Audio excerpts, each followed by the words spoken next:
So there Maya Chen stood, all 5 feet 4 inches of unimpressive human flesh, in the middle of the most prestigious military recruitment station this side of the Andromeda Galaxy. And let me tell you, the welcome committee was about as warm as a cryon ice bath. The Galactic Defense Corps Recruitment Center buzzed with activity, if you could call the various clicks, hisses, and subsonic rumbles that passed for conversation among the assembled alien species buzzing. Maya clutched her acceptance letter, trying not to look as out of place as she felt among beings that could bench press a small moon. Commander Vex Kalar, a towering Zephyrian with skin like polished obsidian and eyes that glowed an unsettling shade of amber, surveyed the new recruits with the enthusiasm of someone examining week-old space rations. His gaze lingered on Maya for exactly 2 seconds before moving on, apparently deciding she wasn't worth the extra attention. "Another human," muttered Sub-Commander Thrixnal, a insectoid creature whose mandibles clicked with amusement. "What's next? Recruiting house pets." The nearby Thorak warrior caste recruits rumbled with laughter, their massive frames shaking like geological events. Maya counted 6 of them, each standing at least 8 feet tall with hide thick enough to stop plasma rounds. One of them, Thorak Prime, looked down at her with 4 yellow eyes. "Soft pink thing, very small," he observed in broken galactic standard. "Will break easy, yes?" Maya smiled politely. "Oh, if only you knew," she thought. The crystalline hive-mind recruits chimed in harmony, their translucent bodies shifting color to indicate their shared amusement. Query: how did this specimen pass preliminary screening? Assessment: physical parameters inadequate for military service. Now. Commander Vex Kalar's voice cut through the mockery with the authority of someone who'd seen too many recruitment cycles. "Every species brings unique capabilities to the Corps. Even humans have their uses." The pause before uses was so loaded with condescension, Maya could have charged admission to witness it.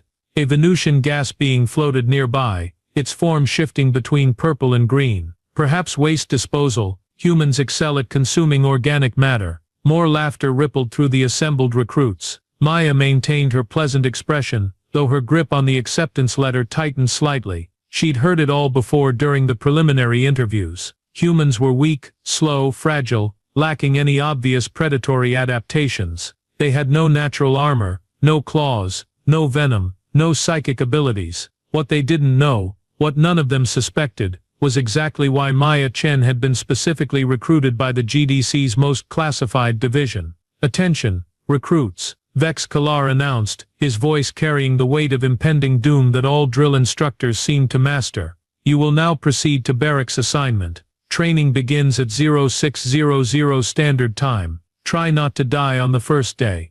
The paperwork is excessive." As the crowd began to disperse, Maya caught fragments of conversation from her fellow recruits. Most of it centered around speculation about how quickly the human would wash out.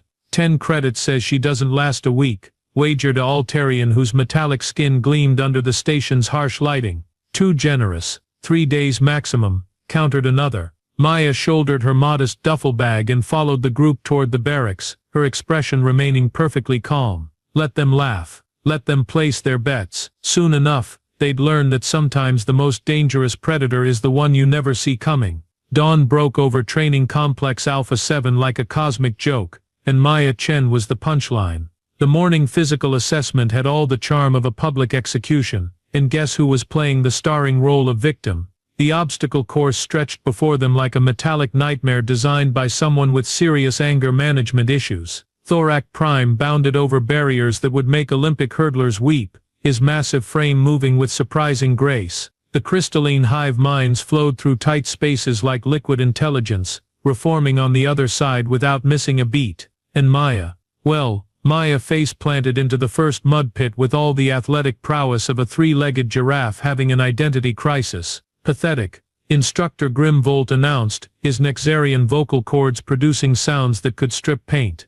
"The human requires assistance to traverse basic terrain obstacles." The assembled recruits watched with barely concealed amusement as Maya struggled through the rope climb. Her hands were too small, her grip strength laughable compared to beings who could crush diamond with their fingertips. She made it halfway before sliding down like butter on hot metal. Thorak Prime completed the same climb in 4 seconds flat. "Perhaps kitchen duty would suit the human better," suggested Zix Nala, the lead consciousness of the crystalline collective. Food preparation requires minimal physical capability. Maya dusted herself off, nodding agreeably. That's very thoughtful of you, she said, as if they'd offered her a promotion instead of an insult.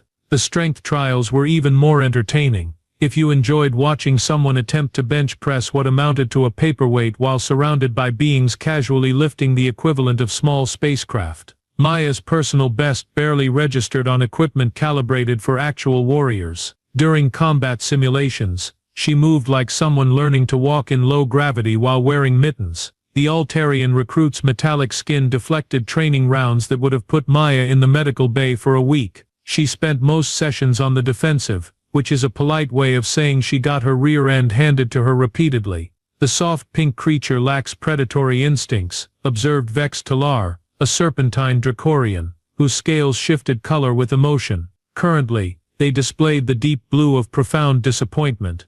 But here's where things got interesting, in a way that nobody seemed to notice except Maya herself. While everyone else focused on dominating the training exercises, she was doing something entirely different. She was watching, learning, cataloging behavioral patterns with the dedication of a scholar studying ancient texts. She noticed how Thorak warriors became aggressive when cornered but responded to confident, calm voices. She observed that crystalline hive minds coordinated through subtle color shifts that preceded their movements by exactly 2.3 seconds. She cataloged which species had pack mentalities, which were solitary hunters, and which ones were all bluster and no bite. During meal periods, while others boasted about their scores, Maya quietly listened to their stories. Tales of homeworlds, hunting traditions, territorial disputes, information that painted detailed pictures of their species' evolutionary backgrounds. Final evaluation approaches, whispered Crix-9, a cybernetic being whose optical sensors glowed red with anticipation. Rumors suggest unprecedented challenge this cycle. What kind of challenge? Maya asked innocently. The table fell silent. Meaningful glances were exchanged, the kind that suggested everyone knew something she didn't. Nothing the human need concern herself with. Thorak Prime rumbled dismissively. Evaluation requires capabilities beyond soft flesh limitations. Maya nodded thoughtfully, filing away yet another piece of the puzzle. 3 weeks into training, her performance statistics read like a comedy routine. Dead last in physical trials, bottom percentile in combat effectiveness, and her tactical assessment scores were so low they practically required archaeological excavation to find. What nobody bothered recording was her perfect score in something they didn't even know they were testing, understanding the predatory nature of every single being around her. But hey, who keeps track of useless talents like that? Week 4 arrived with all the fanfare of a funeral march, and Maya Chen had achieved something truly spectacular. She had redefined the meaning of military incompetence. Her performance scores weren't just bad, they were artistically terrible, like someone had taken failure and turned it into performance art. The strength assessment results were particularly impressive, if you appreciated statistical anomalies. While Thorak Prime could deadlift 2,400 kilograms, Maya maxed out at a whopping 75. That's not a typo, folks. 75 kilograms. The crystalline recruits could exert more force with their thinking appendages than Maya could generate with her entire body. Perhaps suggested Instructor Grimvolt during one particularly painful evaluation session. The human should consider alternative career paths. Waste management shows promising growth potential. The speed trials were equally enlightening. Maya's best sprint time clocked in at what most species considered a leisurely stroll. Vex Talar the Dracorian moved faster sideways than Maya could manage in a straight line. Even the gas-form Venusians, who technically didn't have legs, could traverse distances more efficiently. Combat simulations became a source of entertainment for the other recruits. They'd gather to watch Maya attempt basic defensive maneuvers with all the coordination of a broken protocol droid. Her reaction times were slow, her tactical awareness non-existent, and her ability to adapt to changing combat scenarios was roughly equivalent to a decorative plant. The soft flesh entity appears incapable of learning, observed the crystalline collective, their harmonic voices chiming with scientific fascination. Query: how did this specimen survive natural selection processes? The mockery had evolved from casual dismissal to genuine bewilderment. How could any species produce something so utterly inadequate for survival, let alone military service? Maya had become a walking contradiction to evolutionary theory. Poor little human. The narrator inside everyone's head seemed to whisper with false sympathy, clearly out of her depth in a galaxy filled with superior life forms. But during off-duty hours, Maya displayed behaviors that nobody bothered to analyze. She'd sit quietly in the common areas, observing interactions between different species with the focus of someone solving complex equations. When Thorak warriors got into territorial disputes, she'd note the specific postures that preceded either submission or escalation. She watched how the Dracorians' scale patterns shifted during stress, how the Altarians' metallic skin dimmed when they felt threatened, how the crystalline collective's harmonics changed frequency based on their collective emotional state. Every species had tells, behavioral patterns that revealed their underlying psychology. During one memorable incident, when recruit Vex Talar became agitated over meal distribution protocols, Maya had quietly approached and used a specific vocal tone that immediately calmed the serpentine being. Nobody questioned how she knew exactly which frequency would soothe an angry Dracorian. They simply attributed it to lucky timing. Her personal quarters told a different story, if anyone had bothered to look. Hidden among regulation gear were detailed notebooks filled with behavioral observations, species-specific response patterns, and what could only be described as comprehensive psychological profiles of every life form in the training complex. The other recruits continued placing bets on her inevitable washout. Current odds favored her lasting another week at most, with generous payouts for anyone optimistic enough to bet on 2 weeks. Maya maintained her pleasant demeanor throughout, accepting each failure with grace and each insult with a smile that never quite reached her eyes. After all, the best hunters are always underestimated by their prey. The announcement came at 0500 hours with all the warmth of an airlock malfunction. Commander Vex Kalar's voice echoed through the barracks like the sound of impending doom learning to use a public address system. Final evaluation commences at 0800. Report to Security Complex Delta 9.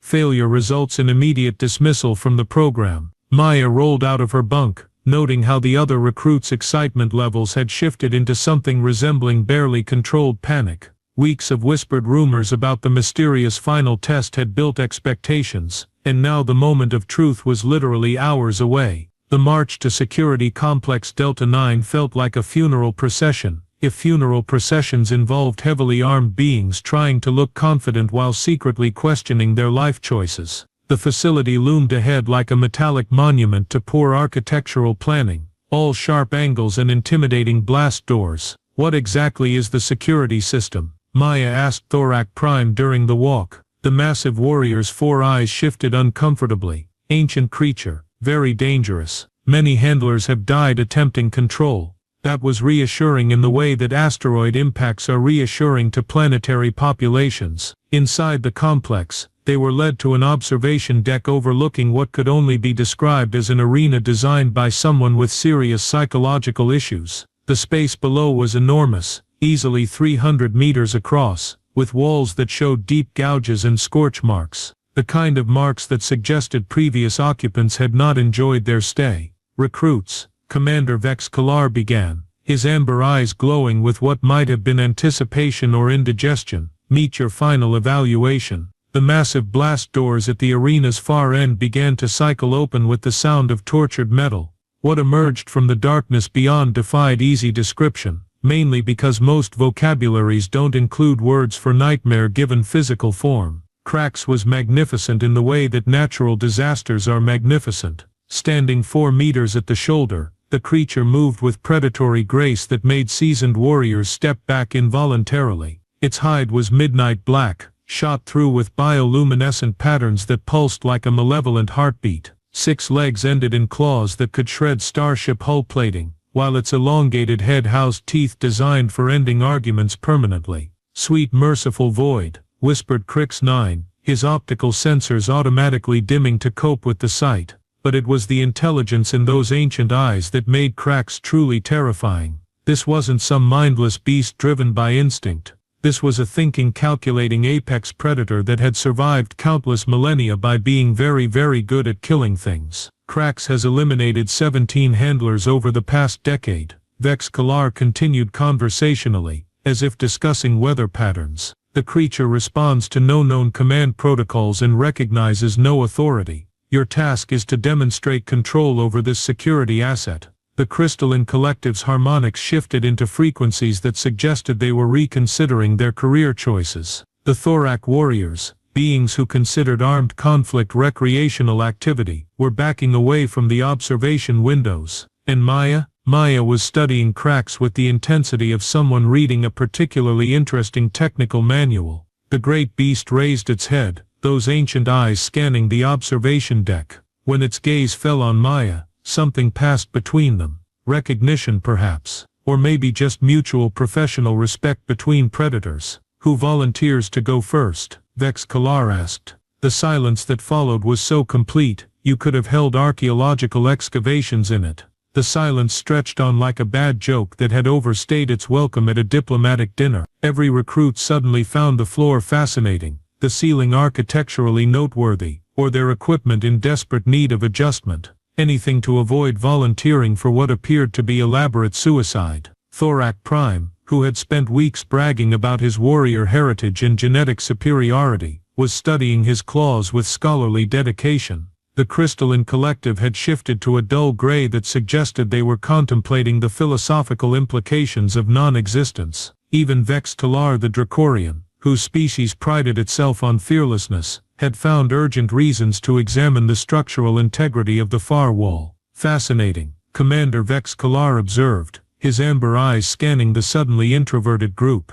Weeks of boasting about superior capabilities, and now silence reigned supreme. That's when Maya Chen, the human recruit who couldn't bench press her own body weight, stepped forward. I volunteer. The collective intake of breath from the observation deck could have powered a small atmospheric processor. Every head turned to stare at the tiny human who had apparently decided that dying spectacularly was preferable to dying slowly from embarrassment. Human, Thorak Prime rumbled, creature will consume you in single bite. Very messy death, probably. Maya agreed cheerfully, already moving toward the arena access. But somebody has to go first, right? The descent to arena level felt like traveling to another dimension, one where gravity worked differently, and air tasted of imminent mortality. Maya emerged through the personnel access with all the fanfare of someone arriving late to their own execution. Cracks had been pacing near the center of the arena, but stopped when Maya appeared, those ancient eyes fixed on her with predatory focus,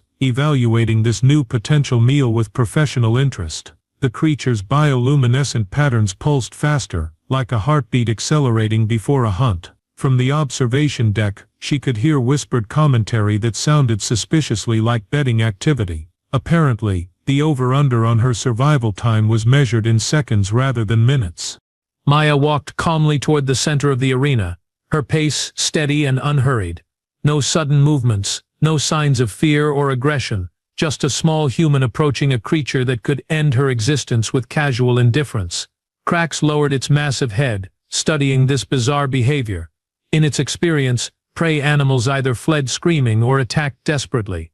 This one was doing neither, which was frankly confusing from a predatory perspective.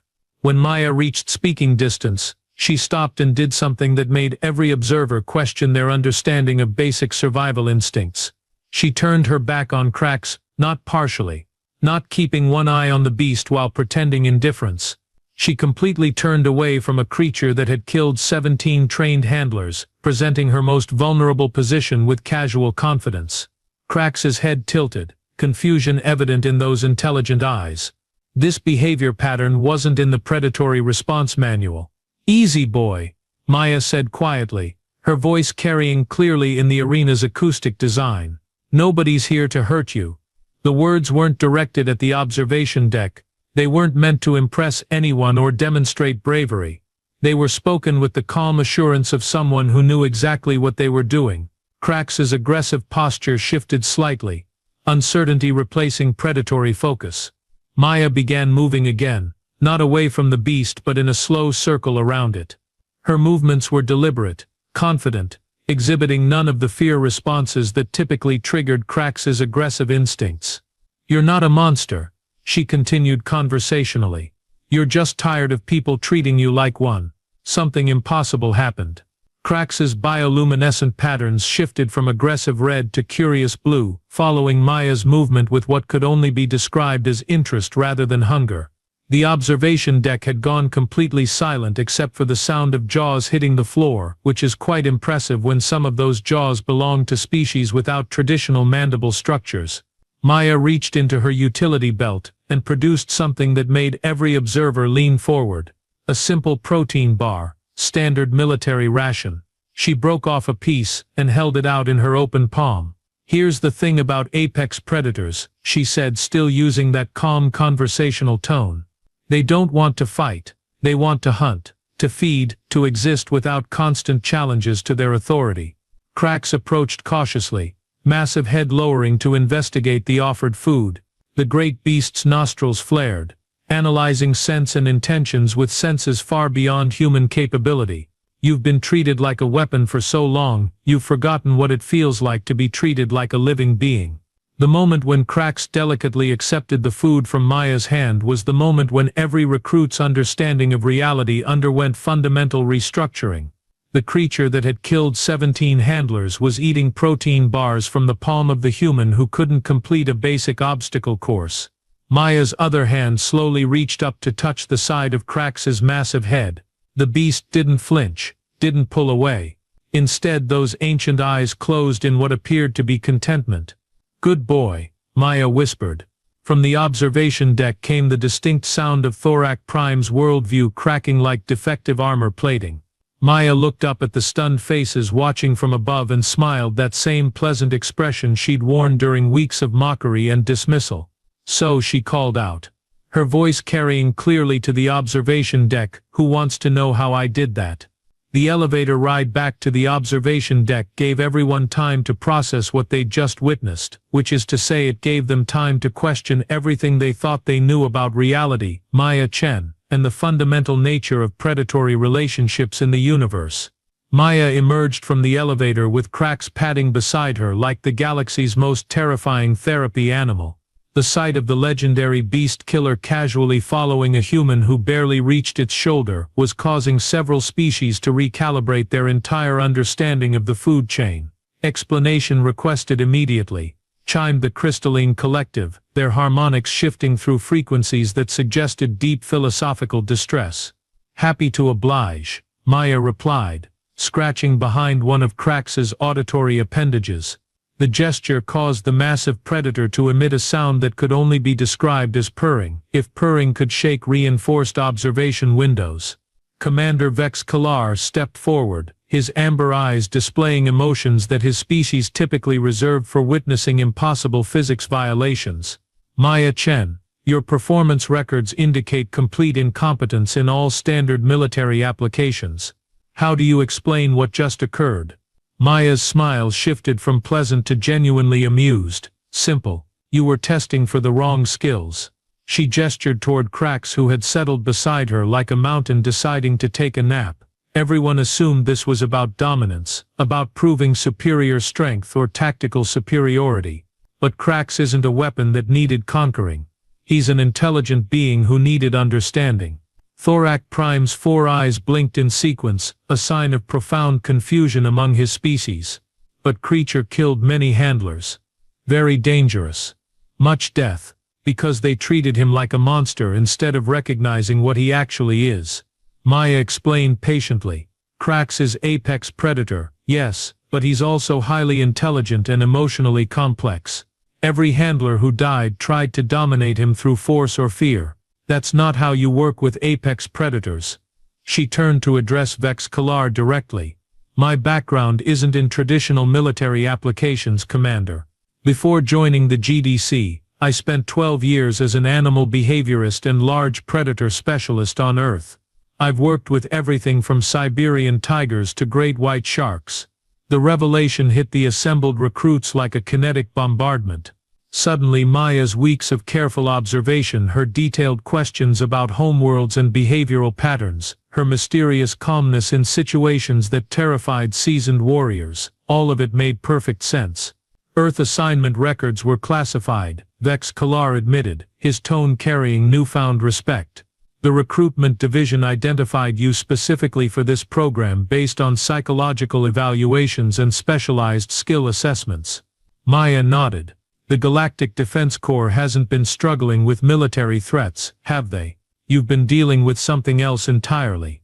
Affirmative, the commander confirmed. Expansion into previously unexplored sectors has encountered significant obstacles.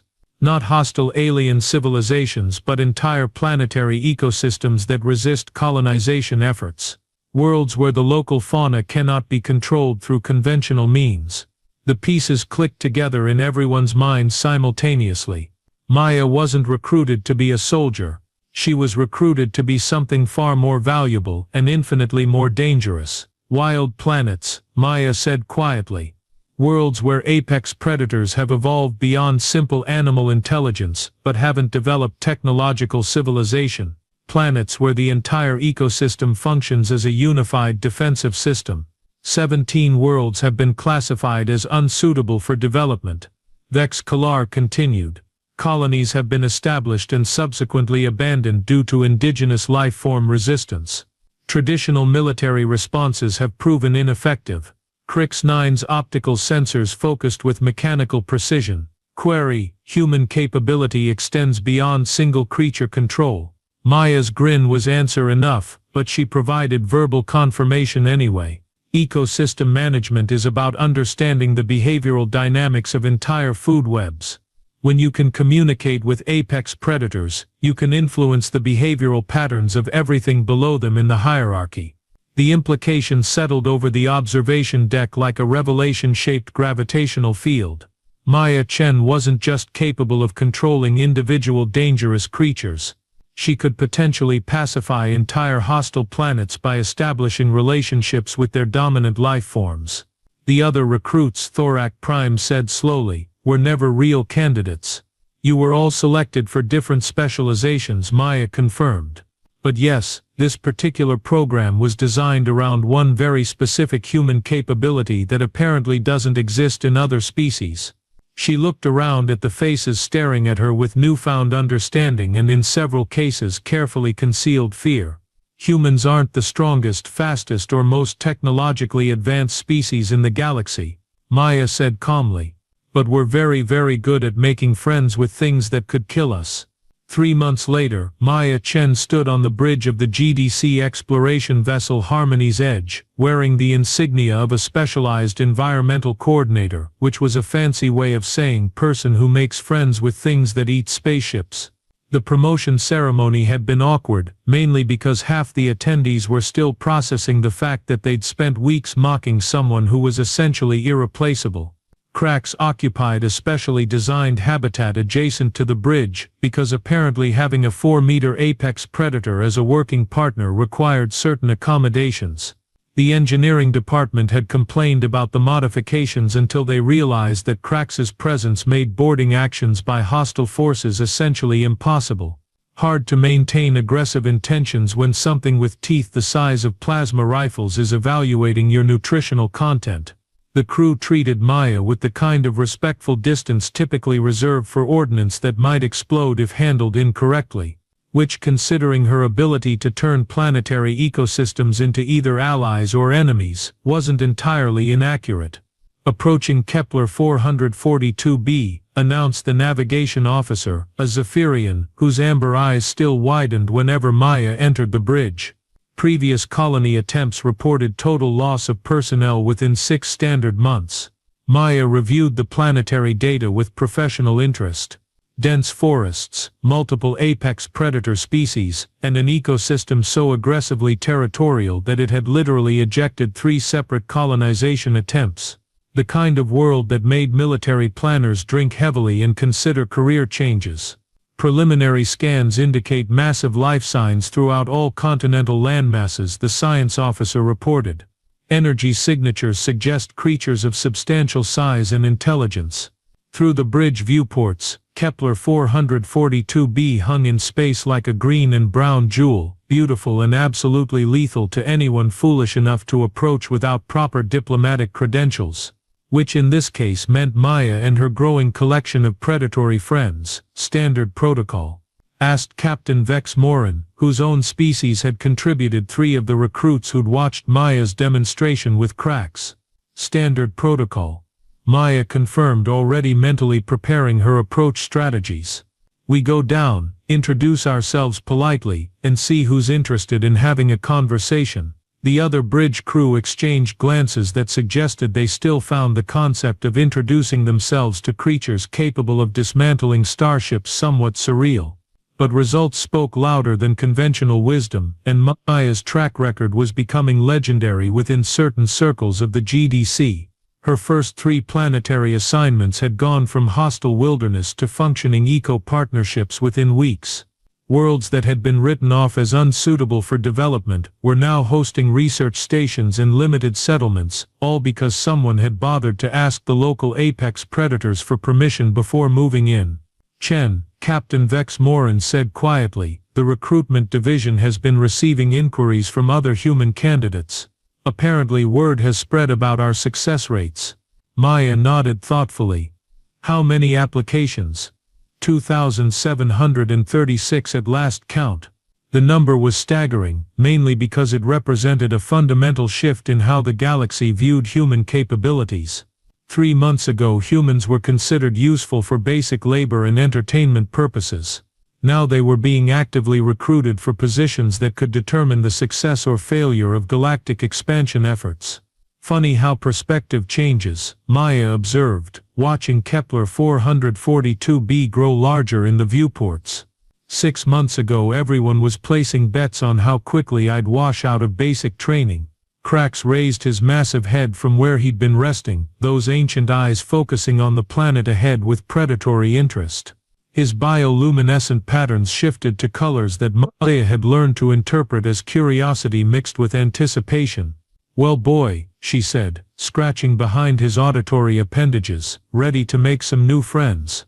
The great beast's responding purr resonated through the ship's hull, a sound that would have terrified most lifeforms but that Maya found oddly comforting. After all, there's something reassuring about having the galaxy's most efficient killing machine as your co-worker and friend. Approaching orbital insertion point, the navigation officer announced. Maya stood, adjusting her equipment harness and checking her collection of interspecies communication tools. Another day, another planet full of apex predators who just needed someone to treat them with respect instead of fear.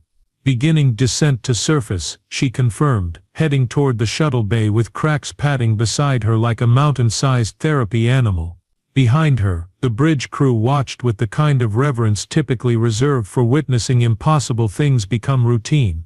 Because that's what Maya Chen had accomplished. She'd made the impossible look easy, one apex predator at a time. And somewhere in the back of everyone's mind was the same thought, maybe, just maybe, the most dangerous predator in the galaxy wasn't the one with the biggest teeth. Maybe it was the one who could convince all the others to be friends.